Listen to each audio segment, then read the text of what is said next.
Today's episode is brought to you by Agrarius, a South African investor specializing in agriculture.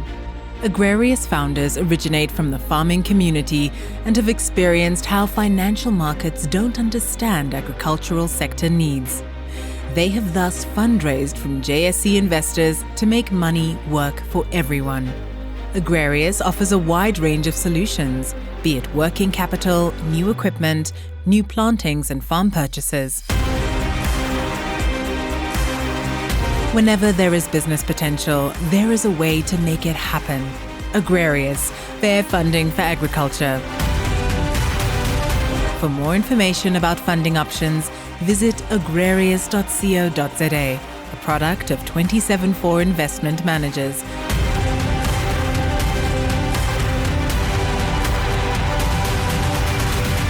An authorized financial services provider, 31045.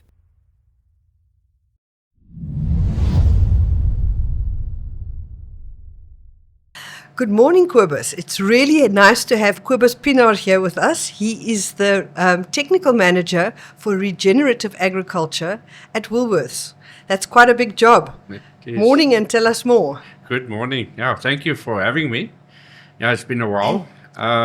It's a mouthful, but it actually hit to the heart of food production. The way we've produced food over the last 2 decades or 3 decades did a lot of damage, not only to environment, but also to human health. Indeed. Indeed. But Kobus, before we go there, we want to hear a little bit about Kobus and what is your background?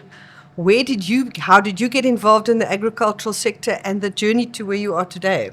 Yeah, I'm very blessed in the journey that I had in my lifetime. I grew up on a farm in the Eastern Free State. Oh, okay. Yeah, my father had a mixed farming there, such a beautiful place too. It is beautiful. The cherries, yeah. So he had cattle and grain, and he loved dairy. And when I was at the end of my school career, he decided to sell and move to the Tsitsikamma and continue with dairy there. Unfortunately, I'm not a dairy farmer, so we decided to sell the farm, and he's now retired, and he lives close to us here in Durbanville. So we're very blessed with that, to have them close to us, and they're still alive. Yeah, yes. 87 years old. So it's very nice to have them there. And then after school, I went to University of Free State, and I studied soil science. Always loved soil. I always like to play in the soil and loved it when the tractors are cultivating the lands. Yes. And after that, I did my 2 years in the army. Yes. And then I joined Fertilizer, head office in Potchefstroom, as an extension officer, agronomist as they called us. Then. Okay. And we were assigned an area that you need to go and support the sales team, the reps, with the farmers. So the reps will do the commercial transaction. We will support them with the technical advice, what fertilizer to give, when to give, etc. I did that for 4 years and learned a lot. I'm sure. You learn a lot from farmers when you go around. Yeah, they can be very creative, farmers. And nice way of putting it. Yes, creative. We know about the boermaker plan. Boermaker plan, yeah. And then I joined a really large vegetable farm business called Simonsland Farming. In the Free State, and we exported to Marks & Spencer's in the UK and did business with Woolworths. Okay. So that's where I get connected to retail. From soil science to retail. And my job was basically to manage one of the farms. So I had multiple farms. So I managed one of the farms, and from there I moved to a business called Greens, who did a bit more processing in the vegetable side. And I also did business with all the retailers in South Africa. Okay. Main customer was Pick n Pay at this stage. And my job there was the general manager, so I had to fix everything that's broken. That's basically what my job was there. And then opportunity came around in late 2003. Woolworths had a position open for vegetable technologists. For what? A vegetable technologist. Okay, Yeah. interesting. So that is your person in the buying team that makes sure food safety, all those aspects are in place, product development like variety development, all of that. So the basics and make sure the quality is there. That's what Woolies' cold chain is maintained, etc. So I thought to myself, I've been in the input side, I've done the farming. It will be nice to be on the selling side, be closer to the customers, because consumers is quite an interesting topic. I can go on hours about their behaviour. So I joined Woolworths in 2004. And I was in the vegetable team, moved over to the team that do the salads for a short while, and then into the fruit team. Now, I knew nothing about fruit, so I learned a lot from Woolies about fruit production. Was 4 or 5 years in that position, and then I moved over to our sustainability team. Why I moved over to the sustainability team is that when we joined Woolworths, Johan Ferreira, our head of technology at that stage, had all of us in the room and say, do we think that organics is going to be the way to go forward in farming? And the consensus was that although the philosophy of organics is beautiful, the conditions of South Africa, that's not economically viable. So, and he asked the way that we currently farm, how do we feel that this is sustainable? And it obviously not, because very high energy inputs and inflation in inputs, and then pressure on consumer prices is clashing. And that's where Farming for the Future were born. So we tried to move out of compliance into a situation where we can work with the farmer to build something that works for them on the farm and help them in their decision-making process. So Farming for the Future is not a certified program. Otherwise, you need to follow all the ISO rules. You can't be judge and jury. You can just list what's wrong, tick the boxes. But what we were after is continual improvement. Each farmer is different. Resources are different. The skills levels are different on the farms. And so we started building Farming for the Future for 4 years to make sure we tick the right boxes, or I can say that, do the right thing, have the right impact, the desired impact on the farm. The main focus of Farming for the Future is to look at the environment, the impact on the environment, because Woolworths at that stage had a very good food safety standard. I've been through it many times in my supplier days. And let me tell you, from all the retailers that we worked with, Woolworths is the toughest one. And they also had already, in the early 90s, the ethical assessments on the farm. How do you manage your labor, etc. So the gap was clear. What do we do in terms of environment? So people were covered, product were covered. What do we do about the environment? And that's where Farming for the Future was born. And we first thought if we fix soil and irrigation, then we've arrived. We're there. As we go along in those 4 years, we realized that farming is way more complex than that. So we started looking at what is the aspects farmers are struggling with, and what are those unattended consequences that really keep them back to move forward. So Farming for the Future has evolved quite a lot in that first 4 years, the test phase. We tested with 14 farmers. Now remember, you need to test it with dairy, you need to test it with vegetables, with fruit, with all types of farming, all different regions. Each farmer has got their own way of farming.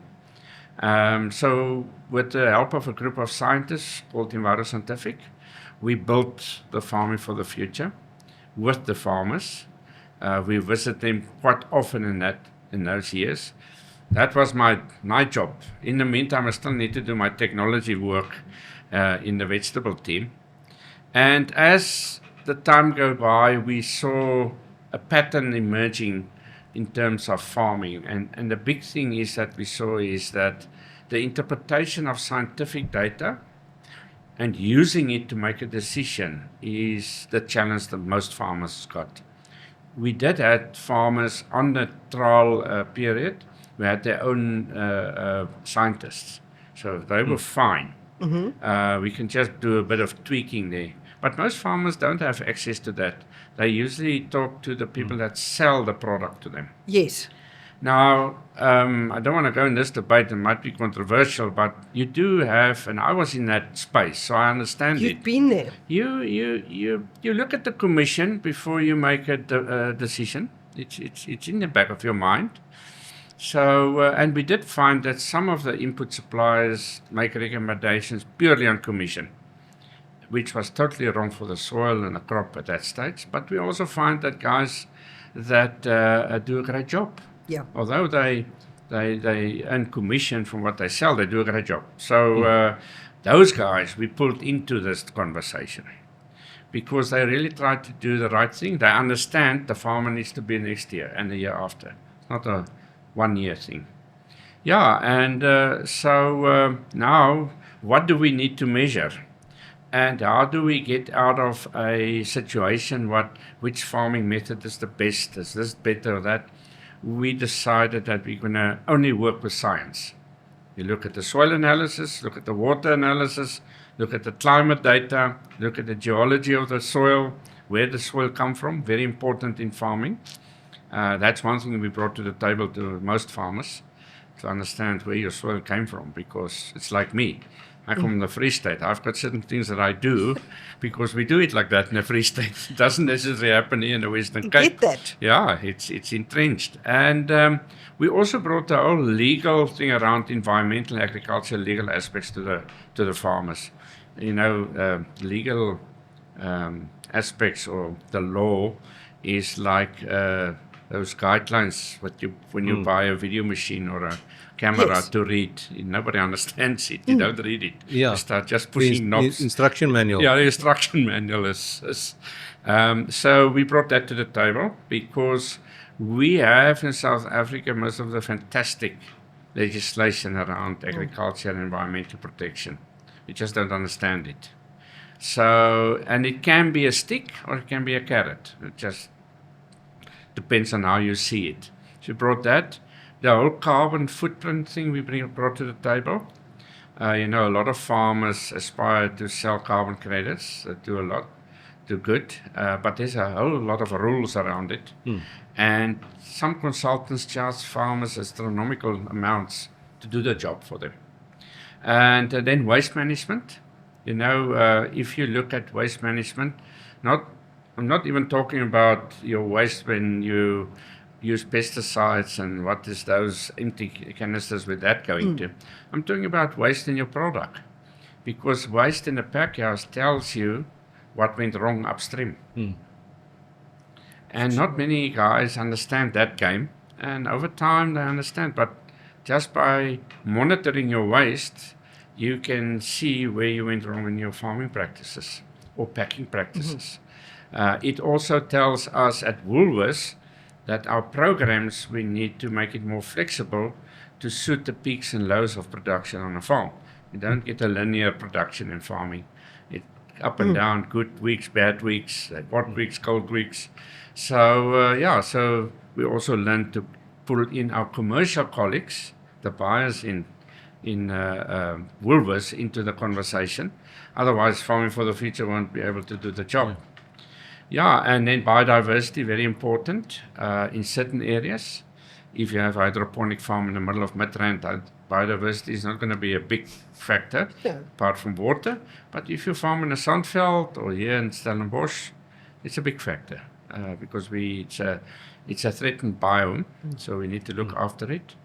And then at the end, we monitor what we call the ecological footprint.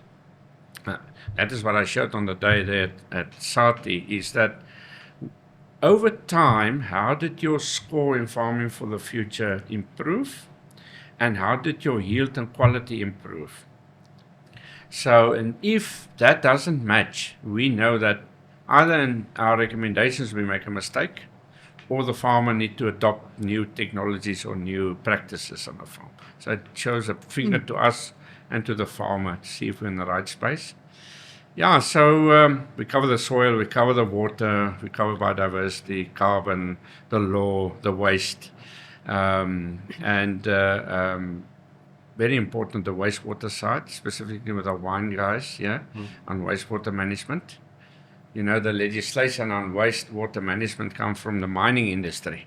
Okay. Now you need to take those rules and apply it onto food production. It's tricky. And it can be expensive. So we help them. So when we visit a farmer, we don't say they need to pass. They need to give us honest data, what they've got, where they are, and then we take the journey from there. So it's a continual improvement. That's what it's about. Obviously, when you're now 10 years on the program, you need to be at a certain level. You're not gonna be lenient. So the longer you're on farming for the future, the more stricter we become, because then the fine tuning is happening. I've got a question. I've got hundreds, but go. Okay. Go for it. So you started with this, if my maths is right, close to 20 years ago. Yeah. So a lot of things has changed in 20 years. Apart from farming for the future coming in general, things on farms has improved quite significantly. Yeah. So how did you get those first farmers that you were running the test with? How did you convince them to be part of this? So, when you're in retail, you've got a bit of power. Yes, I know. So I abused it a little bit. You've got the stick. You might have the carrot, but you have it's the a short stick stick, too. a thin stick, but you used it. And, there was quite to be honest, there was quite a lot of volunteers in our supply base who want to go on this. Okay. Fantastic. Yeah, Because really. it's a very forward-thinking program at that time. It is. It was. And, but it's no use me testing 20 farmers only on vegetables. Yes. I need to have variety. I need different regions. So out of them we chose. So I never had to, in the beginning, force a farmer to come onto this thing, because some of them already were speaking about audit fatigue. It's a lot of tick boxes, a lot of time wasted. They're still speaking about it. Yeah, and it's in the file there, and then nothing happens. The market is happy, you've got your certificate in the wall. And when we spoke about the improvement and giving an advisory approach, they immediately bought into it. We are but debating what we say in farming for the future, but the principle of farming for the future, I yet have to have a farmer that's against it. Yes. Yeah. The detail in it. Yeah. The principle makes a lot of sense. Yeah. Okay.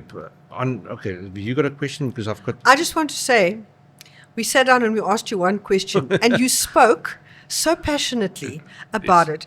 So for you, the passion shows. So that's already there. We can see that.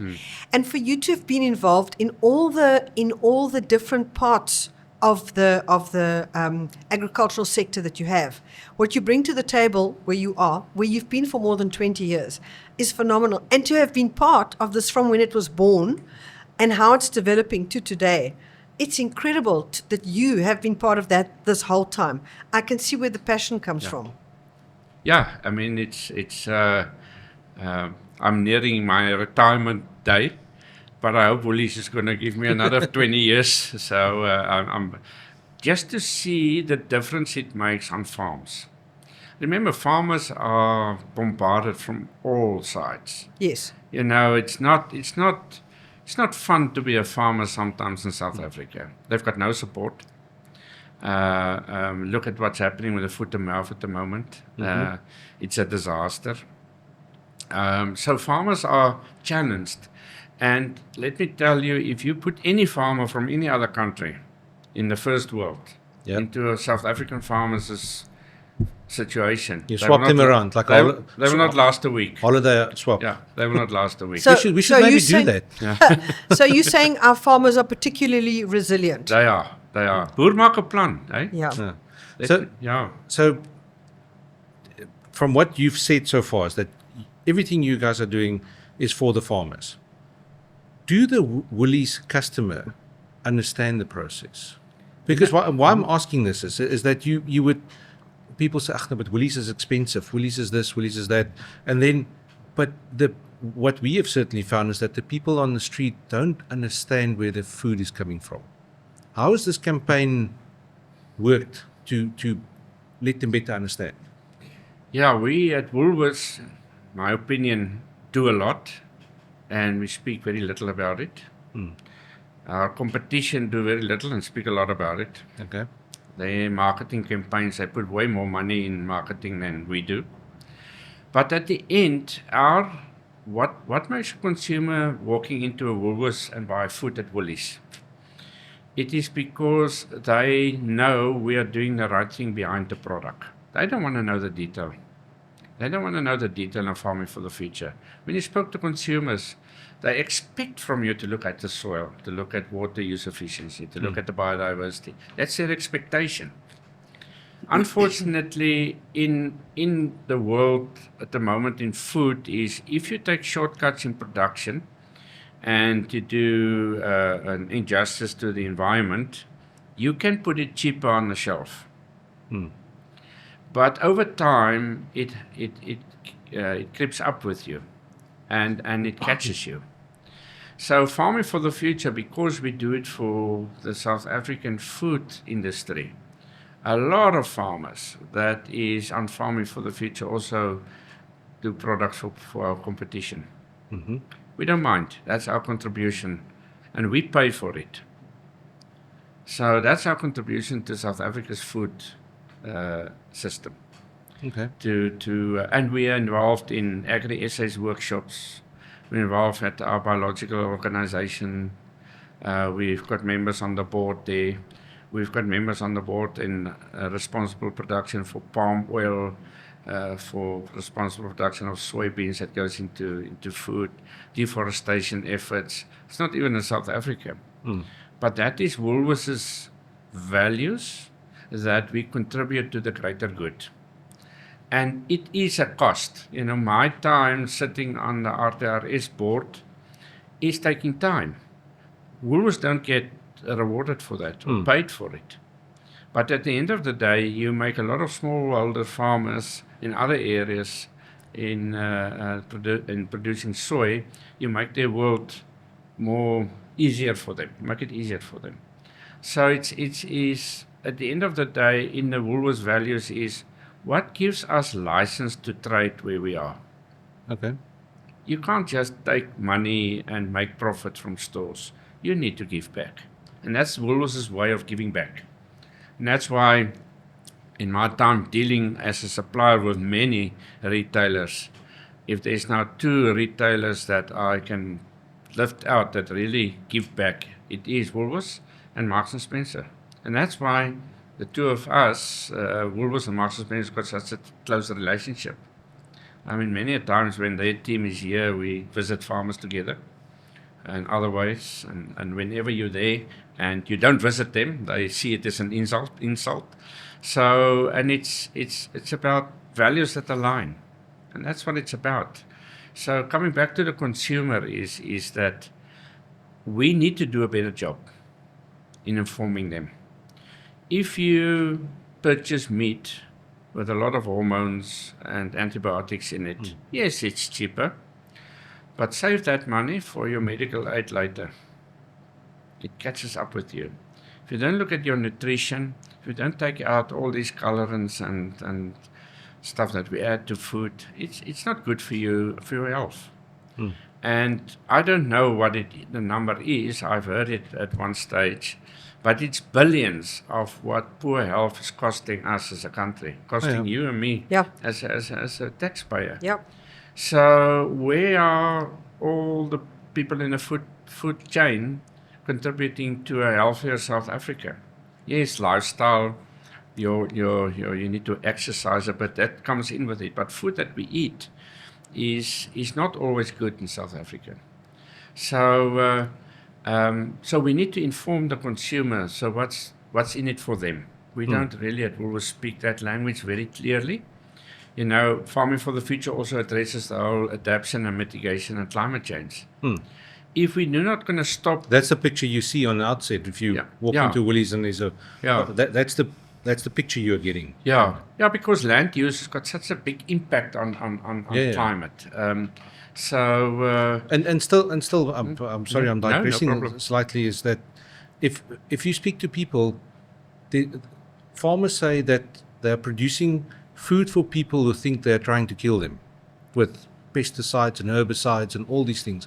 And if you do not use those kind of things, there are not going to be anything on the shelf for them to eat.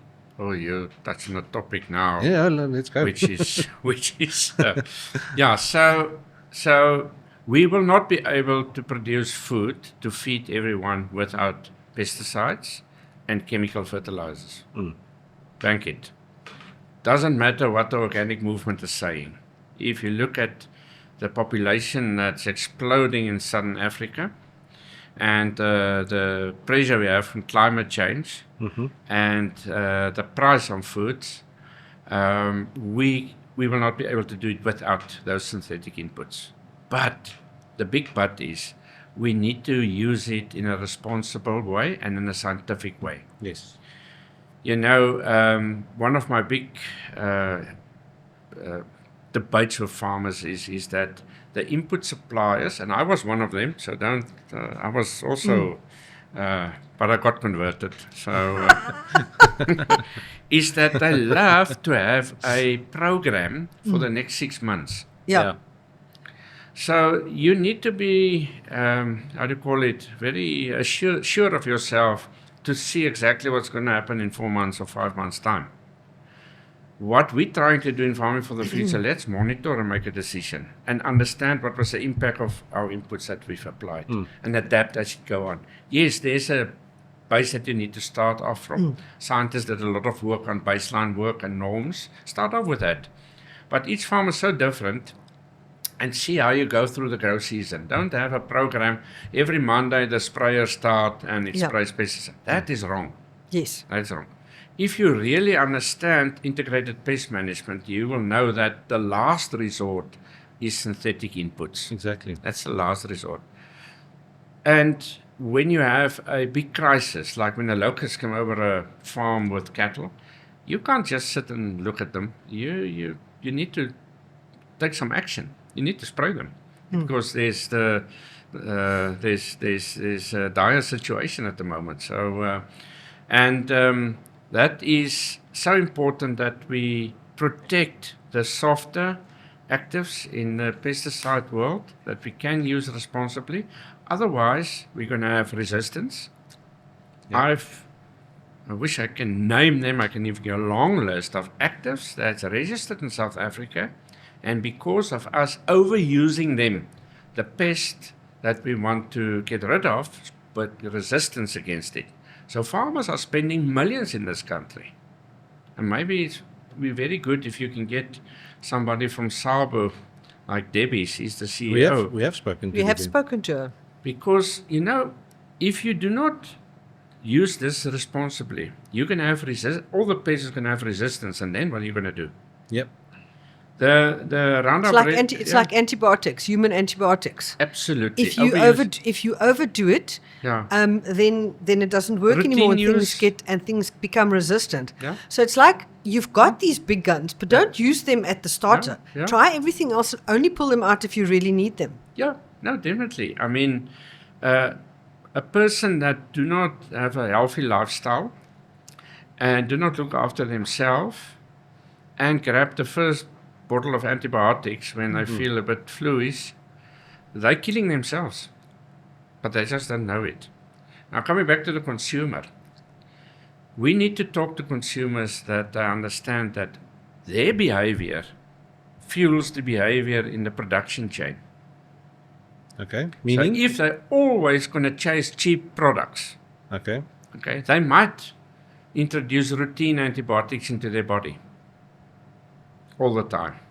So when they get ill or sick, the antibiotics won't work. Okay. So they do it injustice to themselves. If they do not look for products that's looking at climate change, their premium on their cars will go up because all of a sudden it starts hail in Ceres. That never happened before. We had now 4 or 5 incidents of hail. So if you were living in an area where it didn't hail, your insurance on your car and your house is cheaper. You know that. Now it hail. Now the premium goes up. But they never connect that lift in premium to their behavior in purchasing goods that's fueling climate change. So it's that A vicious cycle. vicious cycle, and that thing that comes back to you and you don't know why it happens. So, Very interesting observation. Yeah.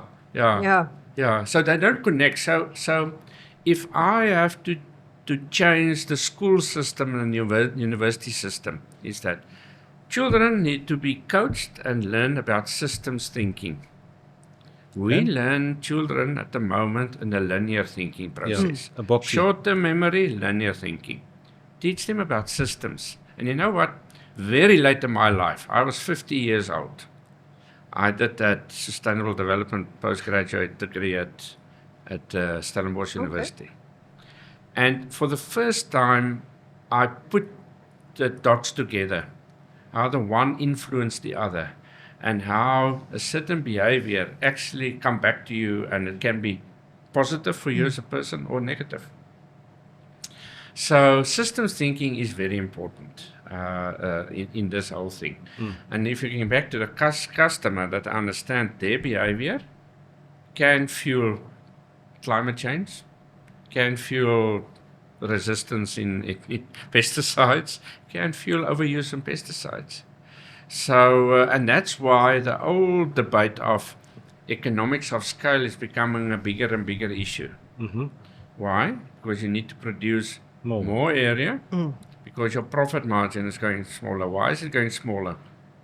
We're using way more kilojoules than the kilojoules we produce. Who's paying for it? The nature. Nature is paying for it. Us as humans are paying for it. Because now farmers need to be big and large to make a profit. Because overheads is running away with you. What is overheads? It's energy. Yeah. Energy. So we use way too much energy for the energy we produce. And that's what we in Farming for the Future try to do. So we don't say organics is not good, or biodynamics is not good, or free range is not good, or cattle in a feedlot is not good. We look at the science and say, okay, what was our effort that we put in, and what was the impact on the environment and on the bigger scale around us? Water. Farming for the Future, we're involved with WWF. Water is, and clean air doesn't stop at the fence on your farm. It is a community thing, this. So we basically force or strongly advise the farmers to get involved in the water stewardship efforts, where the municipality and the people in town and the factories and the farmers and everybody sits around the table and evaluate the scientific data of their water in terms of quality, in terms of availability in the long run. Incredible and so important. And as you say, not linear thinking, system thinking. System thinking. Because it's really important. No, it is. Because as you say, you could be doing the most amazing thing on the side of the fence, but if someone on the other side of the fence is creating problems that impact your production and your workers and your environment and all of that, then it doesn't really help. It is. It doesn't help. Yeah. Well, that's an old story. If you don't look after the pests on your side of the fence, they're going to breed and come to me. Well, then Absolutely. How? Okay, so Woolworths has developed this incredible system over the last 20-something years, and you've been involved. What have been some of the biggest challenges to implementing this, or unexpected blockages that you reached? Be interesting to hear. The biggest challenge still is, excuse me. No problem. Take a moment and have a glass of water. Have a sip of water. I'm also a bit thirsty. Yeah, the biggest challenge, and it still is is admin. Okay. Farmers don't like admin. No, No. And farming for the future is data hungry. admin Yes. people don't like admin. Yeah, yeah. I don't like admin. I'm always in trouble with admin at Woolworths. Thank But- goodness there are some people who thrive on it, but it's none of Yeah, us. yeah. There are very few of them. Yeah. So getting data into the farming for the future assessment that we can use. No, just getting data for the sake of data and it's not accurate gives you a skew picture of what's happening. So we're working really hard, and that's why I like this new AI algorithm thing that's happening. Yes, there's dangers to it, but it can help us to sift out from the difference between noise and information. And also speed it up. Yeah, and speed it up, and it remembers. It's got a very good memory. Yes. When that what happens. Yes. So we have introduced a year ago a IT system where we put the data in. So that helps us. The other big issue that we encounter is that you are seen as competition for input suppliers. We don't want to take their job. We actually want to rely on them. So, Because- sorry, yeah. can you maybe clarify that? Input suppliers, your fertilizer people, Yes, the yes, yes. pesticides, Yeah. varieties that they need to plant, Yeah. people that do the irrigation design, etc. So why would they see you as competition? Because farming for the future is an eye that looks from the outside in and see what's happening in the house. Okay. People that lives in the house don't really see what's going wrong. Correct. They walk past the couch that's got a small Yeah. hole in the cushion and then a big hole. You don't see it, and we see it. And they see it as a finger pointing exercise, but it's not that. Okay. Our approach is that, saying, listen, guys, that thing is not where it should be. What can we do to fix it? Not to say you are wrong or they were wrong. So that's one thing. So, and getting them around the table to discuss the results of the report is quite a challenge because some of them are very young, don't have the qualifications to do the job they do. So I remember our days when we did recommendations, you could have been audited by the Department of Agriculture anytime. They would come and look at your job. Doesn't happen anymore. Yeah. So the quality assurance system in the recommendation is not there. And you can see the companies that understand that game, they have a pipeline approach where they have the old guns that understand you can wake them in the middle of the night, they'll give you the answer. And they've got a lot of young guys which they mentor. Because in advising pesticide or on pesticides and fertilizer, knowledge from the books take you 50%. It's like a learner's license. Yeah, 50% is experience. And, More. and yeah, It's actually more. yeah. A lot more. Yeah. So yeah, that's one thing. The other thing that is a how do you call it? It's like a pebble in the shoe. It's not really a big problem, but It's there. it's there. Is that how do we get our government officials on board on this journey?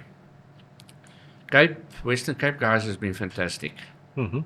Really, they're on top of the game. We know they are amazing. Yeah, no, they are. The rest of the country, I was now in Limpopo. Those guys, foot to mouth, floods, whatever. There's just nothing happening.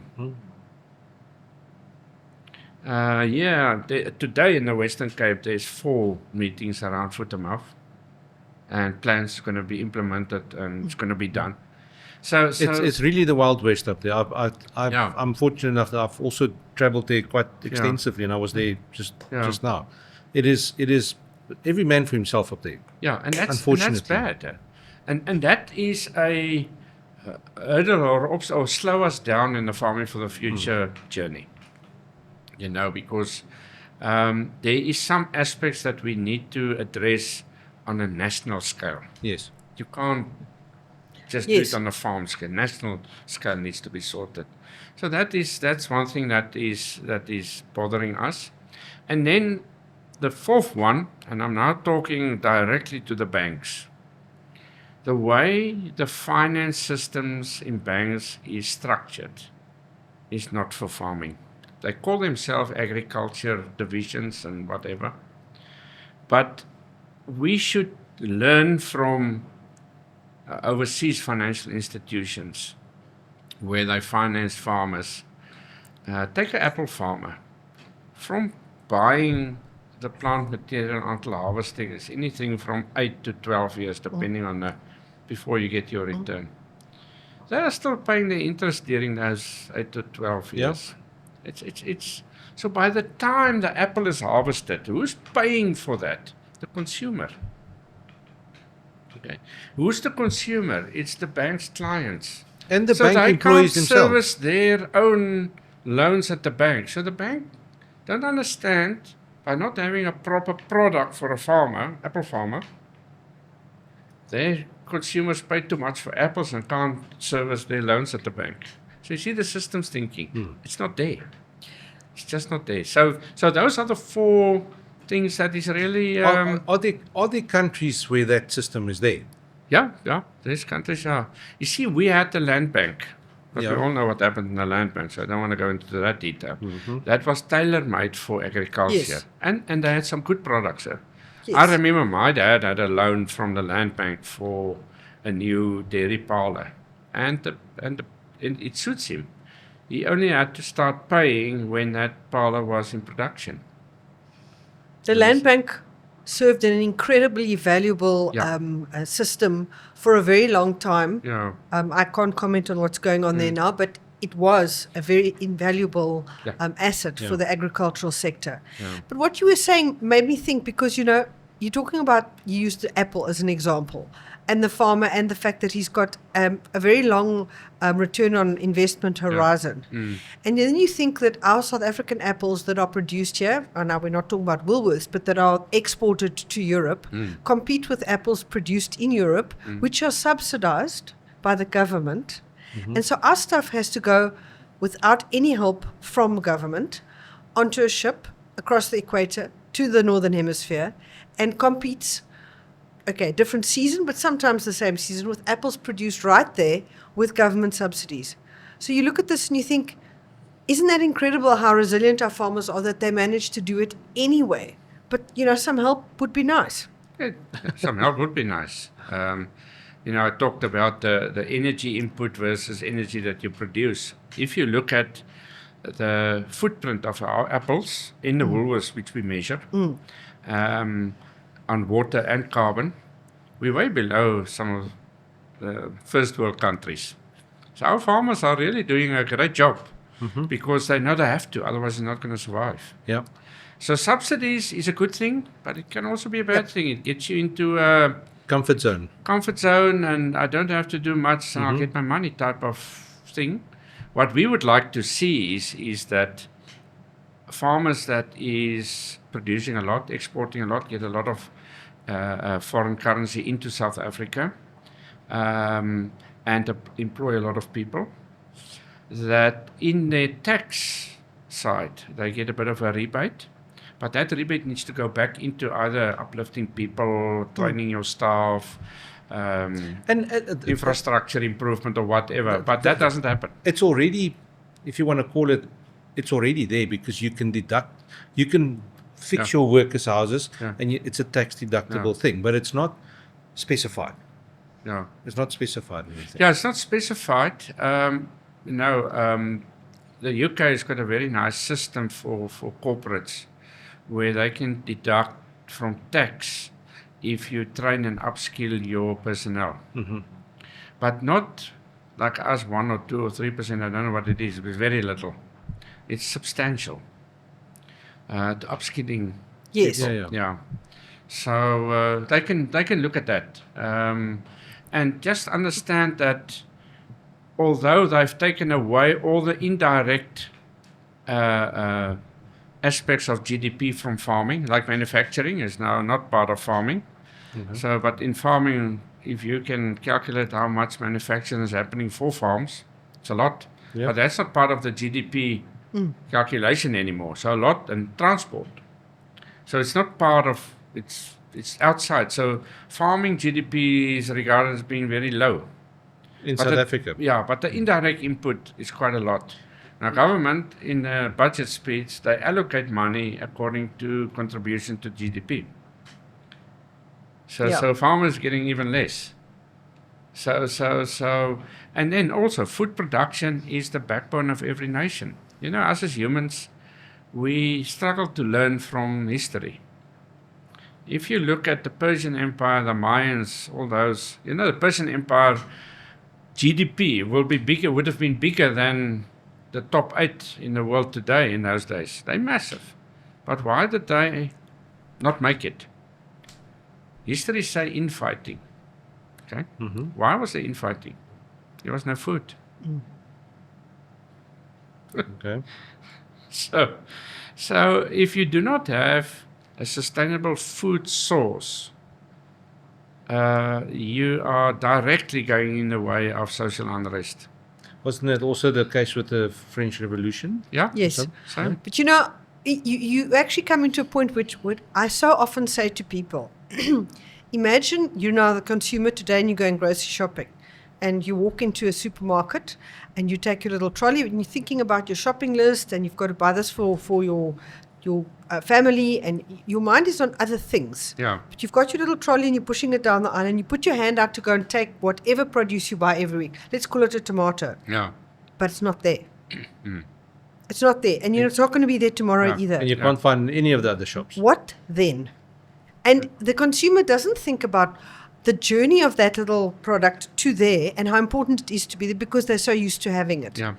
You know, they say that differentiation of civilizations, exactly as you said now, the first time that people could move away from being hunter-gatherers, getting their own food, Yeah. is when there was enough to actually delegate that to someone else to do. Yeah. But if suddenly there is no food, then Yeah. we are all in very big trouble. Yeah. It's like water. Yeah. You can have all the money in the world. If there's no water, you can't buy any. Yeah. It's gone. Yeah. So, and that's where I said something now, but I'll Yeah. keep it to myself. So, yeah. yeah. Every one of us need to understand we play a role in this whole thing. Yeah. And, you know, talking about consumers, consumer sciences, I know a colleague of mine that's an expert in Woolies about consumer sciences. Okay. And she says she only knows about 12%. The rest is unpredictable. But the one thing about what we need to understand is that we need to get producer and consumer closer to one another. Yes. There's too much happening in between and keep them away from another. So if you look at most of our mega farmers, what is their success? They've built a brand based on the consumer they have engaged. Indeed. And they also were small farmers. Exactly. Not long ago. Yeah. Yeah. So not one of our mega farmers were there in the 60s. No. So they But were you- closer. They understand they don't produce for the market, they produce for the consumer what they want. Well, that's the point of departure. You don't have a market unless something's going to sell. Yeah. And somebody's going to buy it. Someone Yeah. must want it and they must buy it. So you can produce a mountain of Yeah. shoes. Yeah. But unless you've got consumers who want to buy them, they're No. not going to buy them. And No. it's the same for anything. But I want to go back to the fact that Farming for the Future was initiated, thought about, and started so long ago, and it was really forward-thinking for its time. And you've implemented this, and they say imitation is the sincerest form of flattery. Have any similar systems been developed in our country? You don't have to name them, based on what you guys are doing. Not that I can think of, but I wish there was, to be honest. Okay.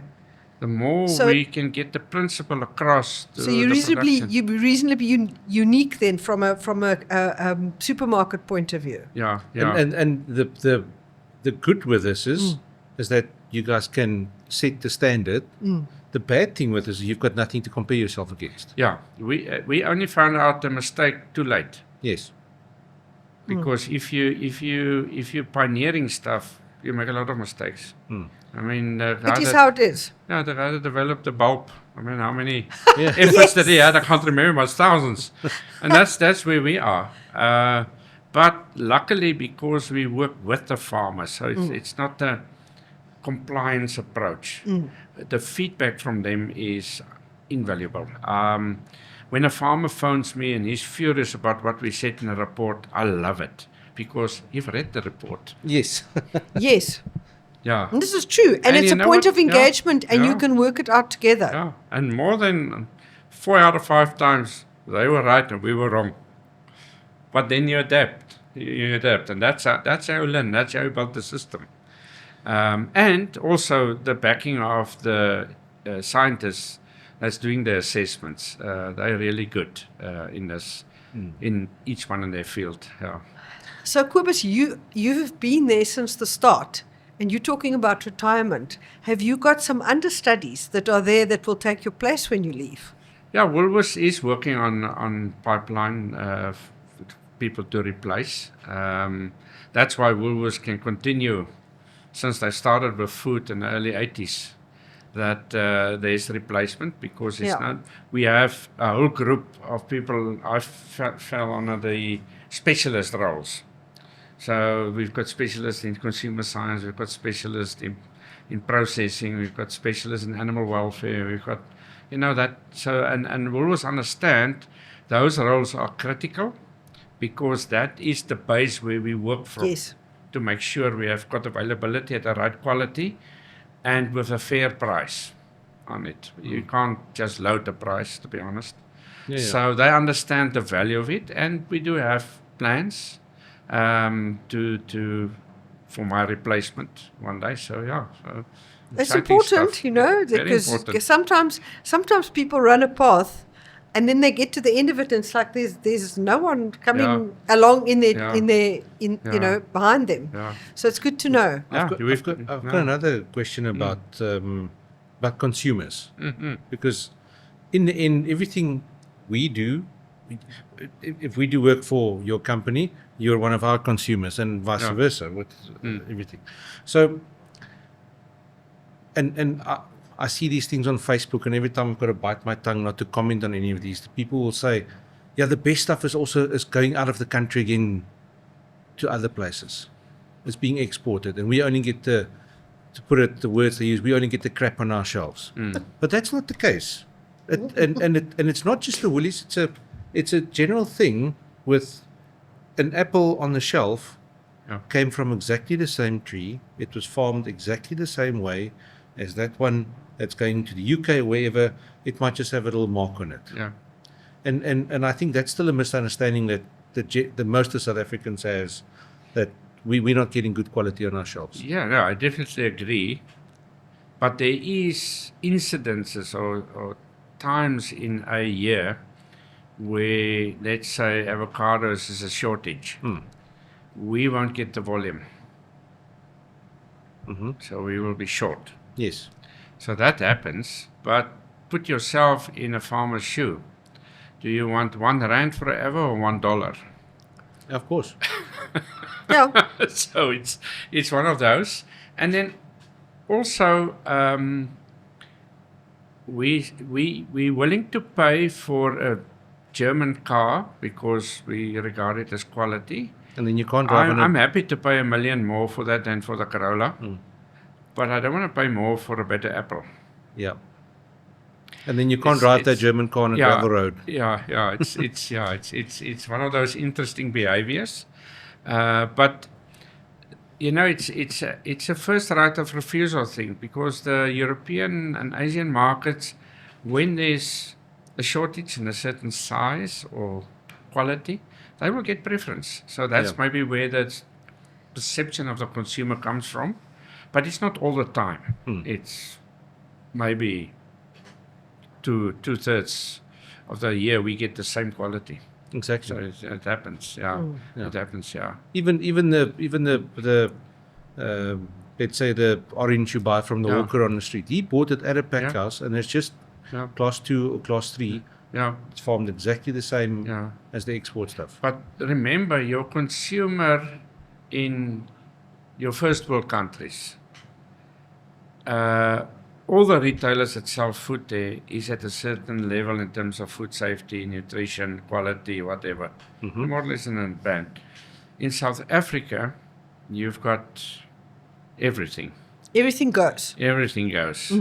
So, yeah, the hawker next to the road in Janine will sell an apple for 50 cents and it's $20 in Woolies. You understand? So, Yes. so that's the perception that's happening. But you have a choice. Yeah, you have a choice. You have a choice. You have a choice. Whichever one you and some people have less choice. Yeah. Some people have got to go for the cheaper one. Yeah. It is what it is. Yeah. But in South Africa, and we know, and we're also consumers. You want something good, you go to Woolworths. You might pay a little bit more. You might pay the same, but you are going to be getting quality. Yep. And I'm telling you, I have family that lives across the world. When they visit South Africa, after they said hello to us, the next thing they want to do is go to Woolworths. So believe you me, you're doing something right. Here down in our African third world country, there are things that are far nicer and better than people that are coming from those first world countries. And I've seen it firsthand. I'm not talking nonsense. This is really the truth. Yeah. I experience it with my children. They live abroad. Love Woolies when they come here. And they love our dentists. Yes. Our doctors. Yep. So we complaining about our medical in South Africa. We need to be careful. No, I completely agree with you. We have some, they call it expertise in this country that is the best in the world. And I put my Woolworths farmers under that. And I travel a lot. And these guys are unbelievable, what they do. Yeah. So, do you have a final message to consumers? I think it's important to what you're doing doesn't get seen enough by the consumer. Maybe you want to say something to them. I've got a message for farmers. Okay, and start a message for Go for consumers. Go for it. So for farmers, you cannot manage what you don't measure. Om te meet is om te Te weet. meet is om te weet. Ja. And there's fantastic cheap IT systems available to measure and your everyday activities on the farm, which you can store. Then you can link later all your production performances in terms of yield and quality to that and give it to an expert to give you interpretation of where you can improve. Okay, so not one farmer is perfect. If you can do that, there's a lot of expertise in South Africa that can do that for you. And then you will see who is the people you need to work with in terms of fertilizer advice, pesticide, variety, cultivation, irrigation, etc. Sprayers, pesticide sprayers. Most of our pesticide sprayers are inaccurate. They don't hit the target. They're not calibrated. No, calibration is perfect, everything, because it's now computers. But they don't hit the target because the design is not right for your crop on your farm. A tomato on this farm, a tomato on that farm, it's two different animals. So there's methods that you can test it. And I can just go on the internet. There's people that can help you with you don't have to go and buy a new sprayer, but you can just tweak it to make it work. So efficiency. For consumers, when you pick up any food product, ask yourself, what is the story behind this product in terms of a farm worker, a factory worker, animal welfare, environment? What is happening? Okay. So if you only go for price and people are used as child labor, then you're contributing to that child's demise, you as a consumer. So you better make sure that when you pick up a product, you know where it comes from and what happened. There's a difference between traceability and trackability. Traceability is to know where it starts and where it ends. That's easy. Trackability knows where it starts, what happens at every step of the way until you pick it up. So which of your supermarkets or people that you buy food from can give you that information? Can Woolies give that information? Yes, we can. Is Is it available to it's a Mrs. cost. Jones? It's available to Mrs. Jones, but it's a cost. Mm-hmm. You know, because we need to check it all the time. People at the end don't do what you expect. They do what you inspect. That's true. Love it. That's very true. That is a very good saying. Yes. And that's why we're sometimes seen as being a little bit harsh with suppliers. Yeah. Because we want to know. Yeah. Yeah. If you tell me, yes, I've washed my bakkie. Huh? I want to see. Okay, it's washed. Makes sense? Unfortunately, how we operate. It makes sense? It makes a lot of sense. But why do we do it? Because the 10% that take shortcuts, and we accept that, is unfair to the 90% that's doing the job. It's about fairness, because 99% of the farmers in this country want to do the right thing. I've never seen a farmer that on purpose wants to do damage to the environment. Exactly. Sometimes they didn't know. Yeah. We have a closing tradition on the Okay. podcast, and that is that somebody that was here before you, one of our previous guests, leaves a random question, Okay. completely random for the next person without knowing who it'll be. Okay. And we've got an amazing book here Oh, of that's questions. interesting. Yes, so this is now that moment where you get, Dewald will select one and throw it at you. Okay, the question is, do you think work-life balance exists or is attainable? I think it exists. It depends on what's your mindset. So you Okay. can get there. I had an unbalanced work life when I was in the farming side. And you pick up health issues. And you don't give enough time to your family and your loved ones, which is important. And since I've changed it, yes, income wasn't as good as there, but you can't have everything. But it's important that you do find balance in life, and it is attainable. It all depends on how bad you want it, and what is your driver. If money is your driver, you will not get it. Yeah. Yeah, so that's what I want to say about that. Yeah, it's very true. Yeah. It's a very mature answer. Yeah, Somebody yeah. that's been there. Yeah. Yeah. been Because there. the question looked interesting because you spoke that you are close to retirement, and Yeah. it's one of those things that you start asking yourself. Yeah, retirement for me just means I will not get a salary from Woolies anymore. It doesn't mean I'm going to stop working. Yeah, that's how it is, I eh? can't, yeah, That's how it is. When they set 60 years retirement age, life expectancy at that time was just 62. So Yeah. now it's 85. So Yeah, my broker in doing my insurance says that, and he's got a doctorate in that field, actuaries, what they Yes. call it. And he says that they are now planning for people retirement to get to 150 years. So what do you do with a person that is then more than half of their life on retirement? yes. There isn't such a product at the moment. No. But thank you so much for Thank you. joining us. Was there anything that you wanted to add? Yeah, I think so. Let's. We've been waiting to speak to you for a long time, and this was, it's still apt.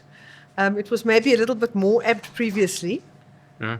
but we just wanted to present you with. to give a Woolies money bag. So for the advertising, Woolies is going to be sending our way. Listen, you need to give it To- a white one. The what you see, So you can see how much money is in it. it's a financial instrument. For those people, for the people that's going to turn 150 years old one day. Kobus, thank you so much for joining us. It's a pleasure. been an inspiration. Thanks a lot. Thank you very much. It's a pleasure.